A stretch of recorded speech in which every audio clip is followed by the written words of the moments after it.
തൊപ്പിനോട് പറയാനുള്ളത് ഞങ്ങളൊക്കെ തിന്നുന്നത് ഈ തിന്നുന്ന പോലെ തന്നെ നല്ല ഭക്ഷണമാണ്, തീട്ടമല്ല. തൊപ്പി, ഷമീർ, മമ്മു, ജാസി കൂടെ കൂടാനോ ഉമ്മാരെ കണ്ട് പഠിക്കാനോ ശ്രമിക്കരുത്, ജന്മം തളഞ്ഞു പോകും.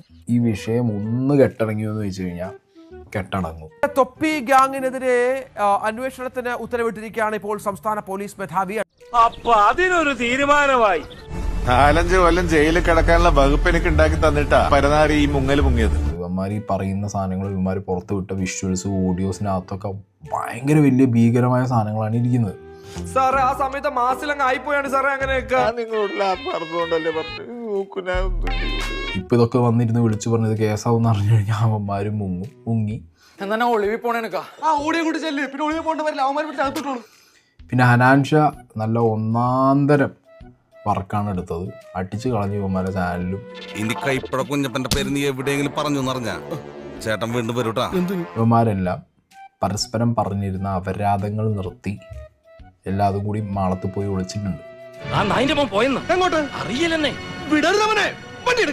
വ്യൂവേഴ്സിനോട് പറയാനുള്ളത്, ഇപ്പൊ ഇവന്മാർ പോയി, ഇനി സ്ക്രിപ്റ്റായിട്ട് ഇവന്മാർ വരും. ഒരു പണിയെടുക്കാതെ മര്യാദയ്ക്ക് സുഖമായിട്ട് കഴിയായിരുന്നു. ഒറ്റയടിക്കല്ലേ തെളിഞ്ഞു വന്ന ലൈഫിന്റെ ഫിലമെന്റ് അടിച്ചു പോയത്.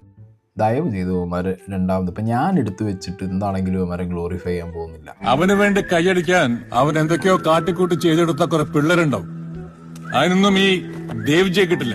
തൊപ്പിനോട് പറയാനുള്ളത്, ഞങ്ങളൊക്കെ തിന്നുന്നത് ഈ തിന്നുന്ന പോലെ തന്നെ നല്ല ഭക്ഷണമാണ്, തീട്ടമല്ല. ഈ മാത്രമല്ല ഒരു ബുദ്ധിമാനുള്ളത്. ഞാൻ നിങ്ങളോട് സീരിയസ് ആയിട്ടൊരു കാര്യം പറയട്ടെ. എന്താ? നിങ്ങളൊരു മണ്ടനാ.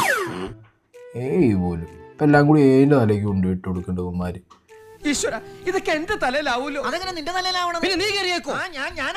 അന്നെപ്പോലെ എല്ലാരും പൊട്ടന്മാരാ മണ്ടന്മാരാന്ന് വിചാരിക്കാൻ പാടില്ല.